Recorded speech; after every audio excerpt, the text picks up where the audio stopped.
Bonsoir, au sommaire de ce JT, le procès des braqueurs de Carrefour Vaux-en-Velin.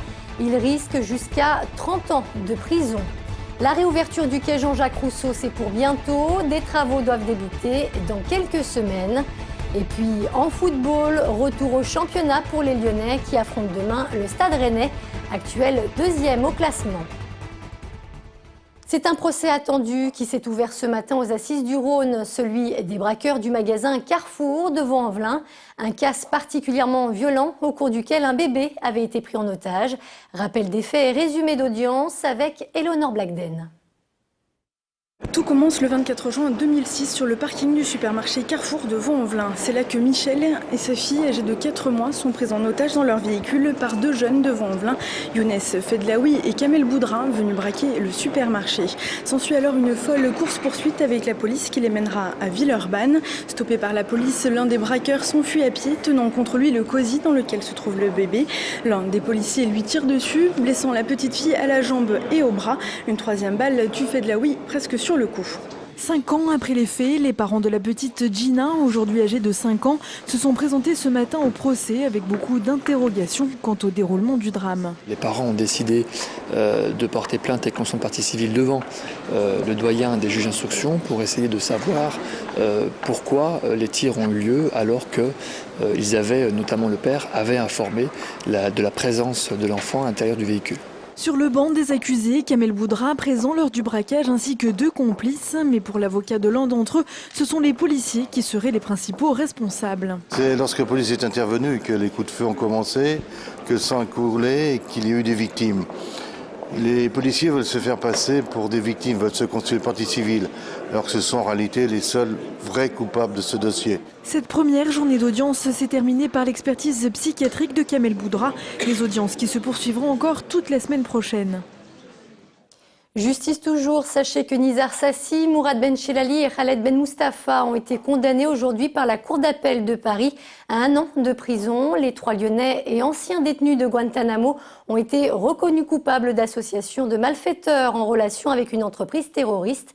Toutefois, les 3 condamnés ne devraient pas retourner en prison puisque cette peine recouvre la détention provisoire effectuée à leur retour de Cuba.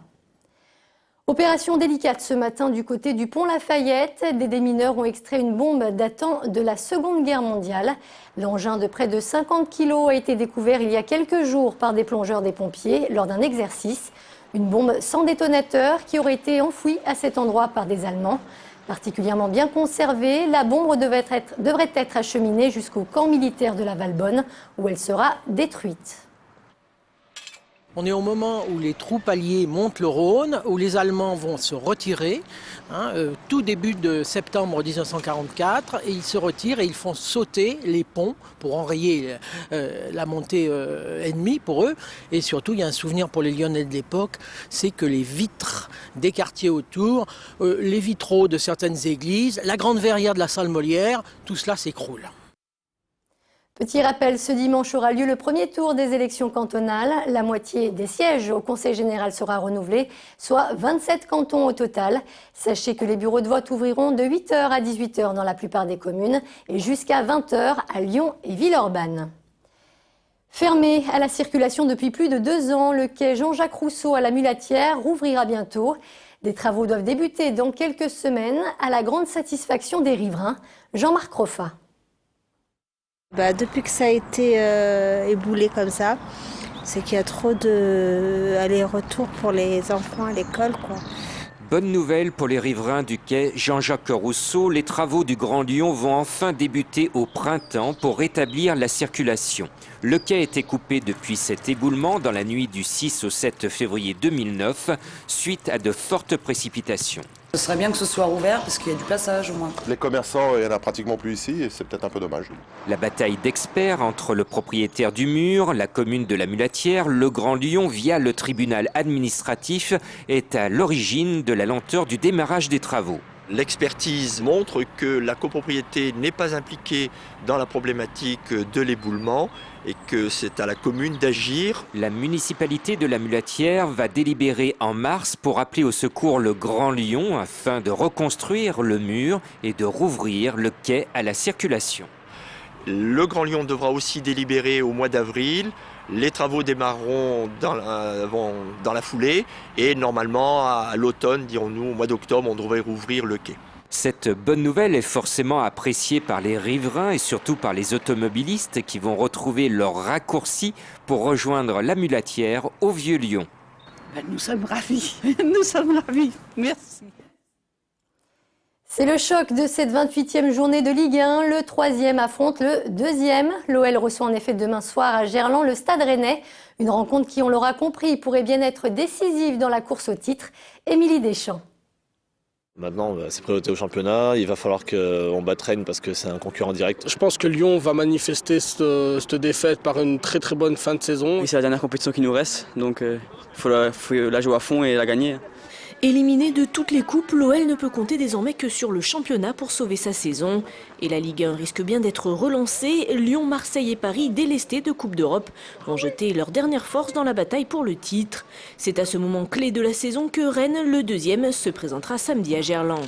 Il y a ce match, je dirais, de Rennes qui est, c'est vrai, un petit peu charnière, juste avant une période internationale, juste après une élimination, donc qui est très costaud à appréhender. Pas le temps de s'apitoyer donc sur la cuisante défaite à Madrid. L'OL doit se remobiliser rapidement et poursuivre sa bonne série en championnat pour conserver toutes ses chances. Il est préférable de jouer une grosse équipe de notre championnat derrière un match de Ligue des Champions, surtout après un revers où je pense qu'on a envie de rattraper tout ça, on a envie déjà de regoûter à la victoire. Et on n'a pas envie que ça traîne. En cas de victoire face à Rennes, l'OL actuel 3e de Ligue 1 reviendrait à égalité de points avec son adversaire. À 11 matchs de la fin de saison et alors que Marseille reçoit Paris dimanche, les cartes du championnat pourraient bien être redistribuées dès ce week-end. Et en basket, l'Asvel se déplace demain à Poitiers pour le compte de la 22e journée de Pro A. Des Villeurbanais en forme en ce moment puisqu'ils viennent d'enchaîner 2 victoires en championnat et en Coupe de France. Une belle série qu'ils aimeraient bien poursuivre face à une équipe poitevine qui, sur le papier, semble à leur portée. On sait que Poitiers à domicile, ils peuvent réaliser de gros matchs. Je pense que Nancy l'a appris à ses dépens et plusieurs autres équipes. Il en faudrait peut-être 2 ou 3 victoires pour se maintenir. Et je pense qu'ils ne comptent pas trop sur celle-là et ils la prennent plutôt comme un bonus. Donc ils ne vont pas se mettre de pression sur ce match. Par contre, ils vont essayer de faire un exploit. Drapeau sur les bus lyonnais, embouteillage du côté d'Eurexpo. Pas de doute, la foire de Lyon vient d'ouvrir ses portes. Plus d'1 millier d'exposants se sont donné rendez-vous cette année. Une 93e édition qui a décidé de consacrer une grande exposition aux découvertes spatiales. Son nom, un œil sur le cosmos. On va aborder l'espace de façon concrète, scientifique, les navettes, les programmes spatiaux, la guerre froide, et puis une partie imaginaire où nous allons voir des aliens, des extraterrestres. Quand on est vraiment dans le scaphandre, là on est quasiment en contact avec le vide spatial. Je pense que c'est le grand frisson, c'est la sensation ultime du voyage spatial. Donc oui, j'espère qu'un jour je serai dans cette position-là. Depuis quelques jours, c'est déjà le printemps des poètes.